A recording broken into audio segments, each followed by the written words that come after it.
नमस्कार मित्रांनो, तुमच्या सर्वांचं आपल्या टेक टिप कॉर्नर या युट्यूब चॅनलवरती सहर्ष स्वागत आहे. आपण जर नवीन असाल तर आपल्या चॅनलला सबस्क्राईब आणि लाईक करायला विसरू नका. चला तर मग व्हिडिओला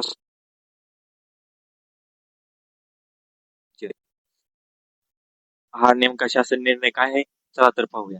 राज्यामध्ये साखर उद्योग हा एक प्रमुख उद्योग असून सध्या स्थितीमध्ये राज्यात कार्यरत सहकारी व खाजगी क्षेत्रातील साखर कारखान्यामध्ये उत्तर कामगार काम करताना यातील बहुतांश रोड कामगार हे राज्यातील विविध जिल्ह्यात काम करतात. या ऊसतोड कामगार व्यापाऱ्याने त्यांचे कुटुंबियांचे जीवन अस्थिर व अत्यंत हलाखीचे असल्यामुळे त्यांचे जीवन सुखकर करून त्यांचे राहणीमान उंचावून आयुष्य स्थिर व सुरक्षित करण्यासाठी ऊसतोड व्यवसायातील ऊसतोड कामगारांना विविध कल्याणकारी योजनेचा लाभ देण्यासाठी दिनांक 13 सप्टेंबर 2019 अन्वये गोपीनाथ मुंडे ऊसतोड कामगार कल्याण महामंडळ स्थापना करण्यात आलेली आहे.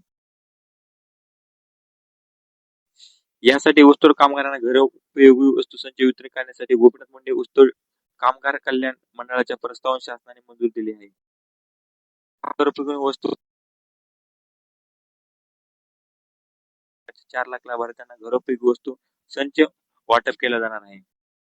या योजनेअंतर्गत पहिल्या टप्प्यामध्ये 1 लाख लाभार्थ्यांना व उर्वरित लाभार्थी संख्येनुसार टप्प्याने सुद्धा घरोपयोगी वस्तू संच वाटप करण्यात येणार आहे. योजनेअंतर्गत घरोपयोगी वस्तू संचाचा पुरवठा करण्यासाठी निविदा प्रक्रिया राबवण्यात कार्यवाही मंडळाकडे करण्यात येईल व निमंत्रण दर निविदा धारकांकडून भांडवल वाटप केले जाईल.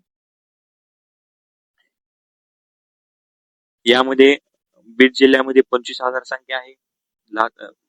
तसेच बऱ्याच नाशिक 11,400, लातूर 5,000, धाराशिव 10,000, छत्रपती संभाजीनगर 10,000, नांदेड 5,000, जळगाव 13,000, जालना 8,400, अहिल्यानगर 6,700, परभणी 5,000.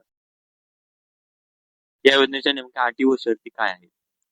लाभार्थी ऊसतोड कामगार असावा, त्यासंबंधी ग्रामसेवक व यांची ओळखपत्र प्रमाणपत्र असणे आवश्यक.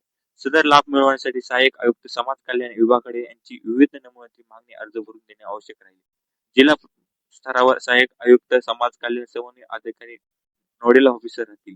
मान्य जिल्हा अधिकारी यांच्या आदेशाखाली समितीमध्ये जिल्हा समाज कल्याण अधिकारी, जिल्हा परिषद तसेच सहाय्यक आयुक्त समाज कल्याण इत्यादी समावेश असावा.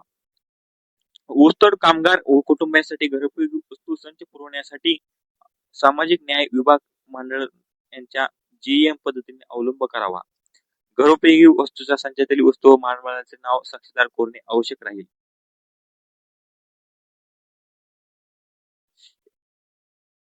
याची नेमकी वस्तू संच पुरवण्यासाठी अंमलबजावणी करायची कार्यपद्धती नेमकी काय? प्रस्तावित घरोपयोगी वस्तू संच पुरवण्यासाठी जिल्हा स्तरावर दिनांक 4 ऑगस्ट 2021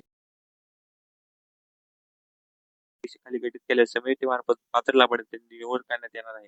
लाभार्थी निवड ही समिती सहाय्यक आयुक्त समाज कल्याण सदस्य सचिव राहतील व समाज कल्याण अधिकारी जिल्हा परिषद असतील. यामध्ये नेमके आपल्याला भांडे कोणती मिळणार आहेत ते पाहूया आपण. याच्यामध्ये ताट भेटणार आहे 4, वाट्या भेटणार आहेत 8, पाण्याचे ग्लास 4, पातेले झाकासह 2, मोठा चमचा भात वाटण्याकरिता 1, मोठा चमचा वरण भाजी वाटण्याकरिता 1, पाण्यानंतर मसाला डबा 1, डबा झाकणसह 14 इंच, 1 डबा झाकणसह 16 इंच, 1 डबा झाकणसह 18 इंच, 1 परात, 1 प्रेशर कुकर 5 लिटर, 1 कढई स्टील, 1 स्टीलची टाकी मोठी झाकण्यास वगैरेसह 1. एवढे आपल्याला भांडी भेटणार आहेत. जे ऊसतोड कामगारांनी नोंदणी केली असेल त्यांना हा भांडी संचाचा मिळतील. त्यामुळे ऊसतोड कामगारांना एक नम्र विनंती, तुम्ही भांडी संचासाठी तुमची नोंदणी समाज कल्याण मध्ये जवळच्या जाऊन नोंदणी करून घ्यावी.